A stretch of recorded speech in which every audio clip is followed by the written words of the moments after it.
So I went in and got involved. I spent more time on the ground. I was tripping and falling all over the place, but I loved it. Yeah. You know, and I suppose it empowered me in some way because for the first time since I lost my leg, I didn't feel like I was an amputee. As crazy as that sounds, I didn't feel like I was an amputee because I was here and I had a sense of belonging. And that's what Bohs gives me as well as anything else, is that sense of belonging and feeling part of it.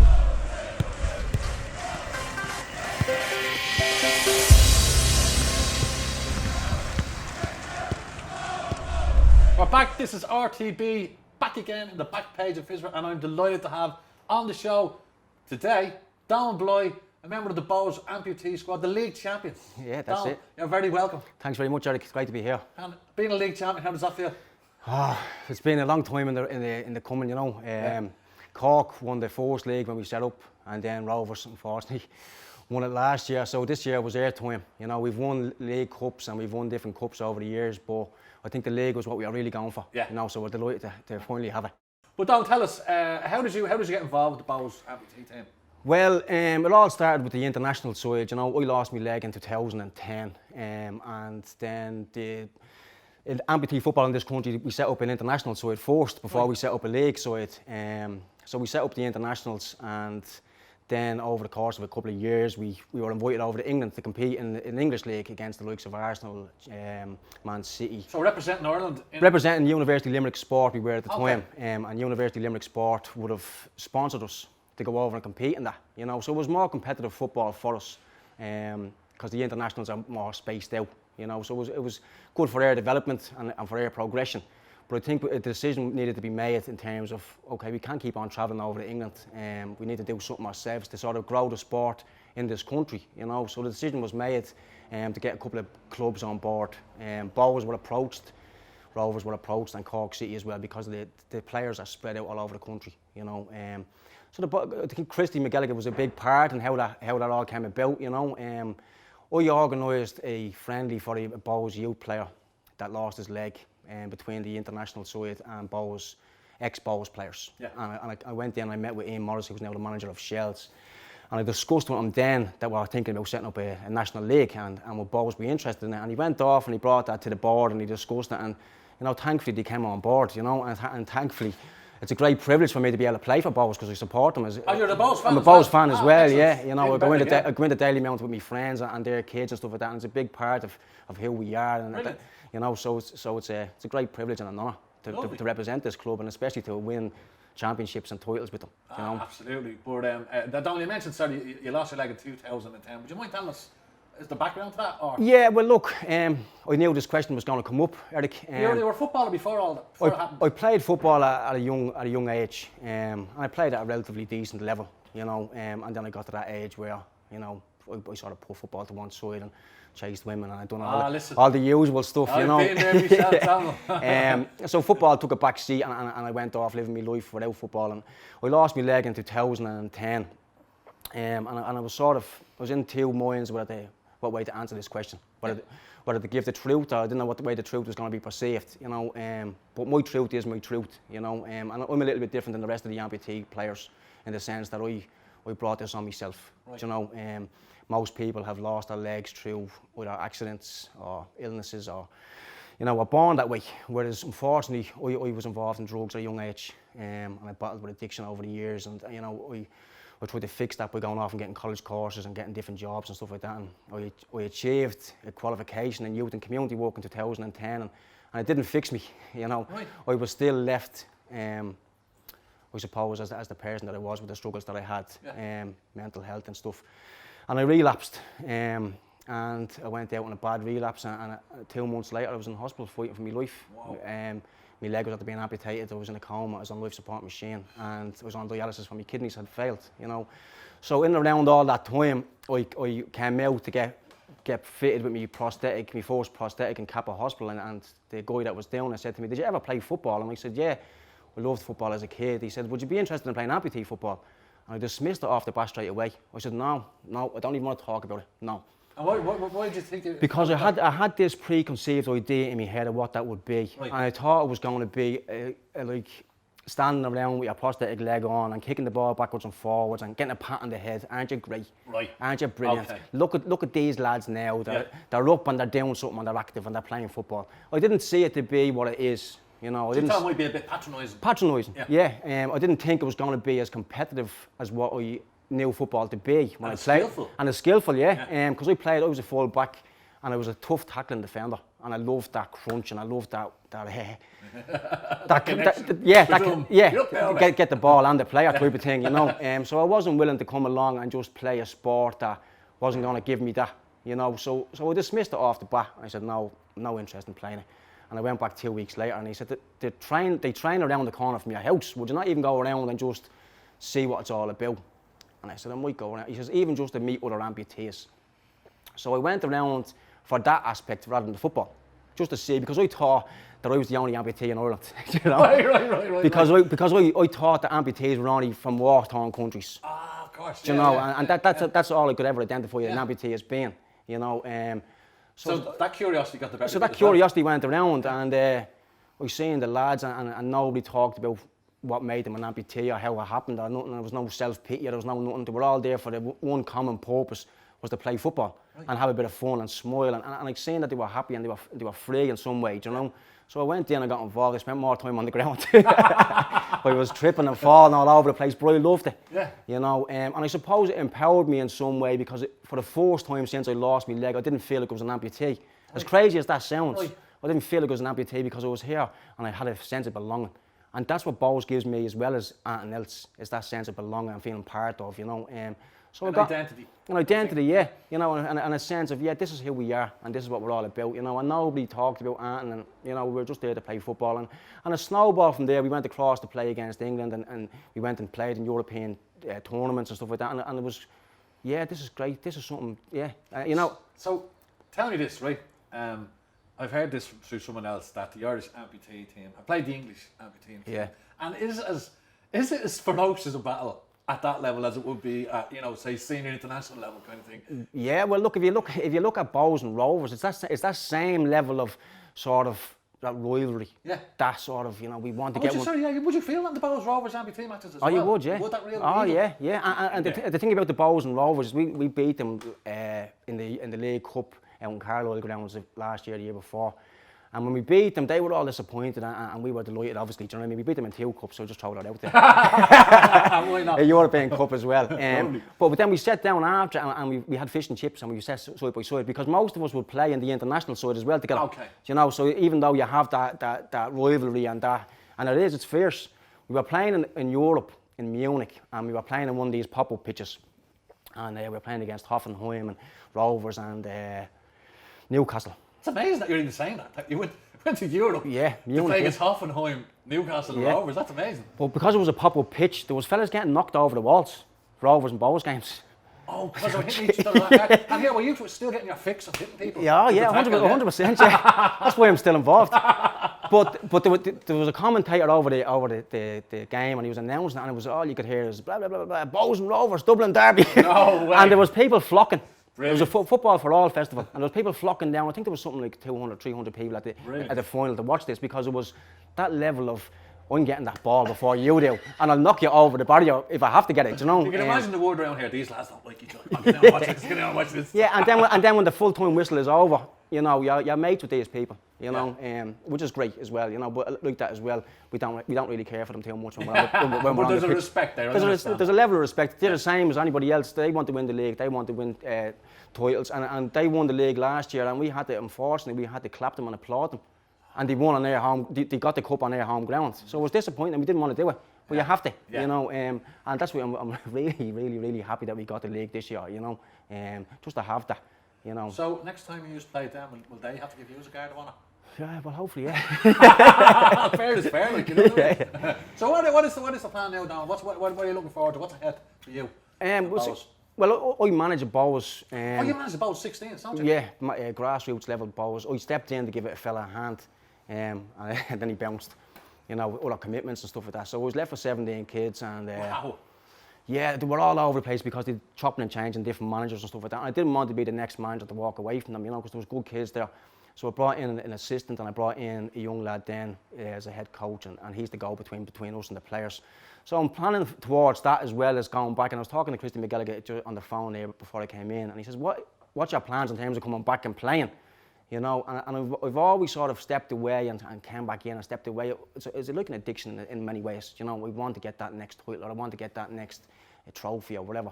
But as well as that, I want to be there and be involved with the young kids coming through, because Bowes has quite a young squad in the sense of, you know, we've James Boyle from Donegal there, and he's top goal scorer, and he's a machine, you know, and he's a lot of football ahead of him. You know, we have Neil Howie and we've Stefan Balog, two young lads as well. They're young, they're fit. We've young Jack who's coming through as well. So there's a mix of experience and youth there as well. So we want to be there for them to sort of help them progress and get Bowes Amputee to the next level and to continue on as they have been. You know, because the future's bright for us. Yeah. You know, in terms of what we have and what we have going for us, and we're lucky in the sense of we feel as if we're as important as the first team. And Bowes has always made us feel that. Yeah. You know, they've always told us, you are as important to us as the first team, the same as the women are to the first team, or the academy is to the first team. We're all in this, we're all representative of this club and what this club means to us. Yeah. You know, so that's what I mean. Inclusivity is a huge ethos of the club, and it's important that everyone feels that way. And as you say, once you pull on that red and black jersey, your blood starts boiling, you're representing the badge. Well, that's it. And all this talk of the European Super Leagues and stuff like that. I have a young nephew, I was only thinking about it there this morning. When he was 4 at the time, he'd be walking down that laneway in the Daily Mount and he'd be singing the Yellow Triangle. And he'd know all the lyrics to it. I mean, he goes into there, the Daily Mount is his Bernabeu. Right. It's his. Exactly. It's his Old Trafford. Yeah. You know, he doesn't see anything other than that. And he's in, and it's that tribalism and it's that being part of it. And that's the magic of it. Yeah. And that's what we need to sell to people out there. Like, and that's what I love going to Daily Mount, because you see people from all corners of the world. Yeah. Brazilians, Italians, all, you know, and they're in there, they're part of, and they're welcome. And you see the familiar faces every week as well, the same streets, you're like, how's it going? I don't even know their names, but going, all right, how are you getting on? And it's great to see that, and I think that's the beauty of Bowes and the family ethos that's there. Yeah. And Donal, listen, I could chat to you for hours, and I think what we will do is we'll bring you back on again, because there's loads more to chat to you. Yeah. But congratulations on the success with Bowes. Brilliant. And best of luck with the 16s. Yeah, lovely. And as I said, keep on supporting Bowes, and thanks very much. I'll never stop. Thanks very much, Derek. Cheers, Donal.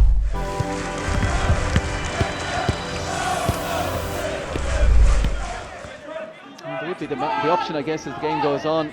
Man for all positions, as we mentioned, Carl Chambers maybe to play a little bit further forward. There's Paddy Kirk on the bench in his return from injury, but the substitutions down the line. Here is Liam Burt. It's opened up nicely for him. Oh, he's done it again.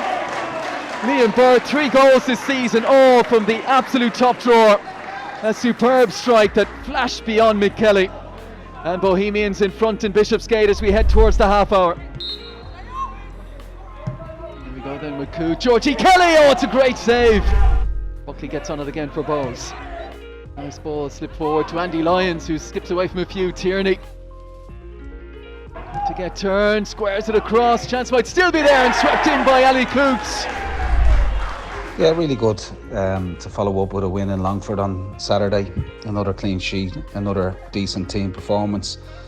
Particularly good first goal in terms of quality build-up play. Dawson and Tariq finding a way out of a corner, and Liam with a wonderful strike and a great finish. So Liam has shown in previous games that he's capable of that, and we're looking forward to continue to try and get the most from Liam and the potential that he brings to the team, along with others. You know, Ali Cook got another goal. That's 3 in 2 games for Ali, playing on the opposite side. So 2 wins, 2 clean sheets. So that brings us into St. Pat's this week.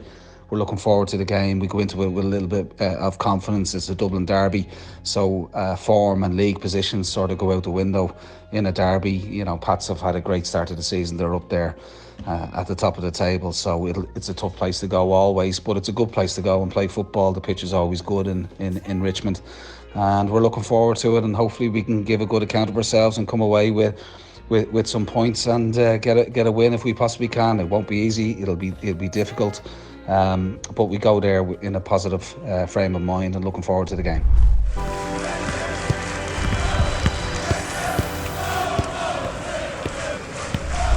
Hello, Sean Bourne here, Bohemians Women's Senior Manager. Just with a quick update on the latest team news. Since the last time we spoke, we've played 2 games. We played away to Waves, DLR Waves. We lost on the evening 1-0. I thought we put in a good performance, and on the night we were unlucky not to get something out of the game. Last week we played Wexford Youths. Wexford are a really, really strong side, one of the top 3 teams within the league, and they will be looking to go on and win the league. The fantastic squad, and on the night they were just too strong for us. This week now we're going away to play to Shelbourne, another team that's one of the contenders. They've added to an already brilliant squad with Saoirse Noonan. They have a new manager in Noel King, so we're expecting a really, really tough night.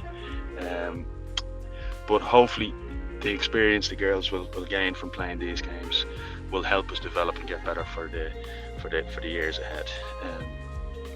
Thanks a lot for listening, and talk soon.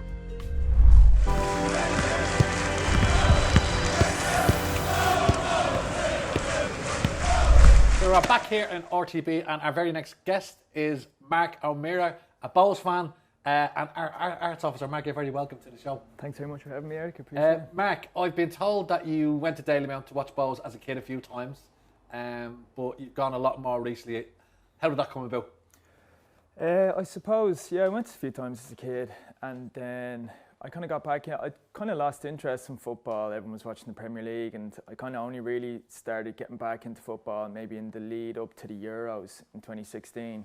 Everyone's kind of getting a bit football crazy in Ireland at the time, and then I kind of wanted to see live football, to go to matches, and then Dalymount was obviously the obvious answer to that, so I started heading back to Dalymount with a few friends from college. And you just got the garage, they say, for the club back again? Yeah, absolutely. Like the atmosphere, like I was watching like Premier League and stuff with the lads as well, but like the atmosphere is just unrivaled. You know, there's nothing that substitutes actually being there. The banners, the flares, everything happening, the chants, like there's no comparison really. Terrace is not TV, Mark. I'll tell you. Terrace is not TV. But so Mark, obviously you've got a background in arts. Like, what is it? You studied arts in college? Yeah, so I went to NCAD. I didn't know what I wanted to do, but I ended up doing graphic design.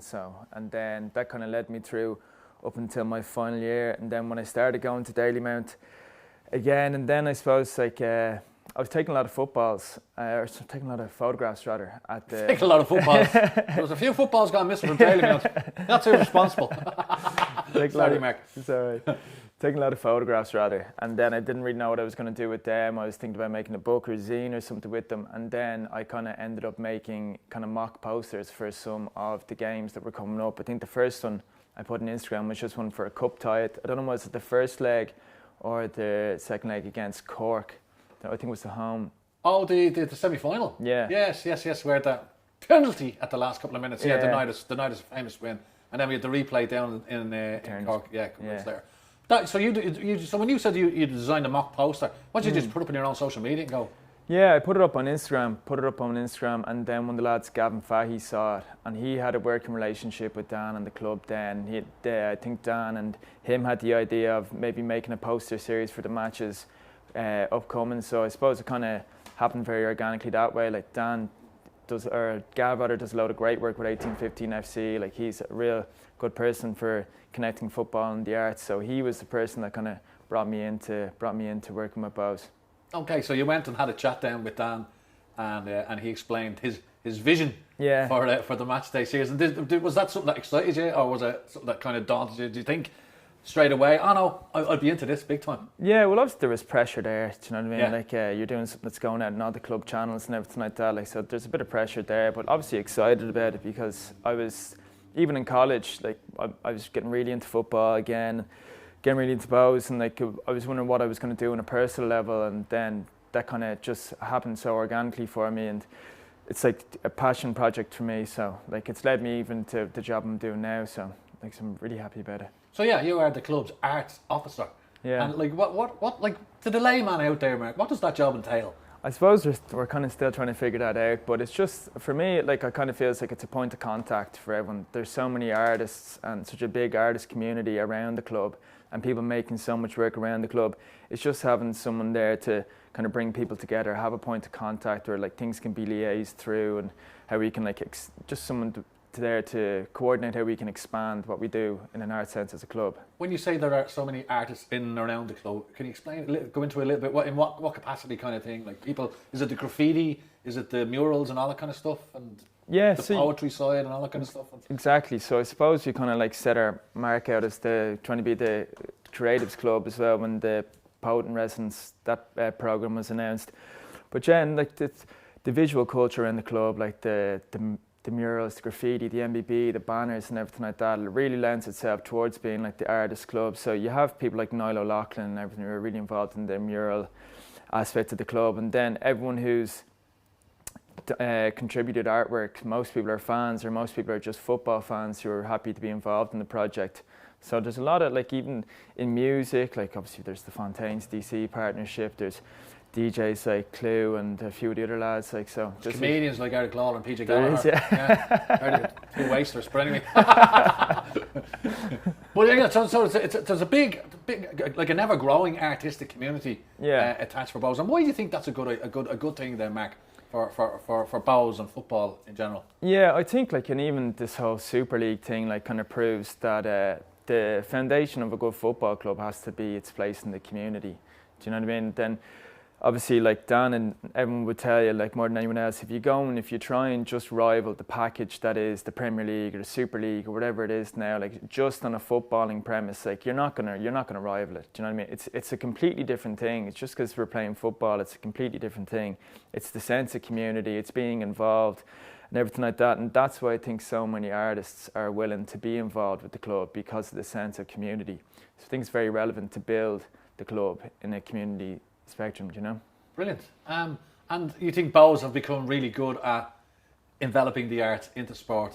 Yeah, 100%. Yeah. So like everything with the poster series and everything like that, but with the Poet in Residence and everything like that, and like even the way we go about things, all the teasers and everything like that, the videos with Bucko recently and everything like that. Amazing. Really amazing good work. Yeah. Like, and what it does is it reaches far beyond the regular reach of the football community. You know, I mean, I have people talking to Bows who never heard of Bows, who never heard of League of Ireland football, who never heard of football, they weren't into football, but they're speaking to me about Bows and the artistic projects that are going on, which is amazing, and it can only help the club going forward. Do you have, in the whole series of matchday posters, do you have one particular favourite at all? There's a few. I love the ones that Kev Judge did of the Play on the Streets one with the Fibser Shopping Centre. I loved a few of them now, like... putting you on the spot here now, yeah. I have to name off a few names. Like, there's some great ones. I obviously, my favourite that I did was probably the one with the Took and the Guinness one. Yes. But there's some great ones, like, all the way through, and then the ones that are made into T-shirts. Conor Nolan's one with the Dublin in the Rain is mine. Beautiful poster, great T-shirt as well, and then Gianni's as well. Like, so that's the thing, Mark. When I see the matchday posters, every single one of them, like, that make a great T-shirt, that make a great T-shirt. You know, every one of them should be a T-shirt going forward. But I think it's a really interesting role that you do, and I know a lot of Bows fans were kind of going, "What the hell is an arts officer? And what's that got to do with football?" But I think you've explained it very well. And on behalf of all Bows fans, we wish you very well. We hope to see you down at Dalymount Park very soon. Thanks for joining us, Mark. Thanks very much, Eric. Much appreciated. From our DCU students, here's some quick-fire questions with the Bows players. Where did you grow? I grew up in Offaly. And do you have a nickname as a kid or now? The girls just call me Bro. And what's your favourite band? Possibly Black Eyed Peas. And do you have a favourite food? Chicken and pasta. And who's the best dressed on the team? Oh, it would have to be Emery Byrne. Do you have a favourite League of Ireland ground to play in? Dalymount. And who's the best player in the league for you? Ellen Doyle. Who's the biggest joker on the team? Oh, it would have to be either Niamh Coombs or Georgia. And what was your favourite cartoon growing up?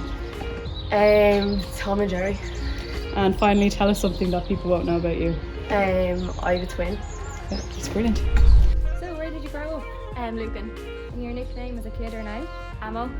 And what's your favourite band? Westlife. Your favourite food? Chicken curry. And who's the best dressed on the team? If I can't say myself, I'd say Chloe Flynn. And your favourite League of Ireland ground to play in? Dalymount. And who's the best player in the league for you? I'd say Anya O'Gorman. And who's the biggest joker on this team? Nimmy. And what's your favourite cartoon growing up? Ed, Edd n Eddy. And tell us something people won't know about you. I'm one of 9. Brilliant. Thank you. Thank you.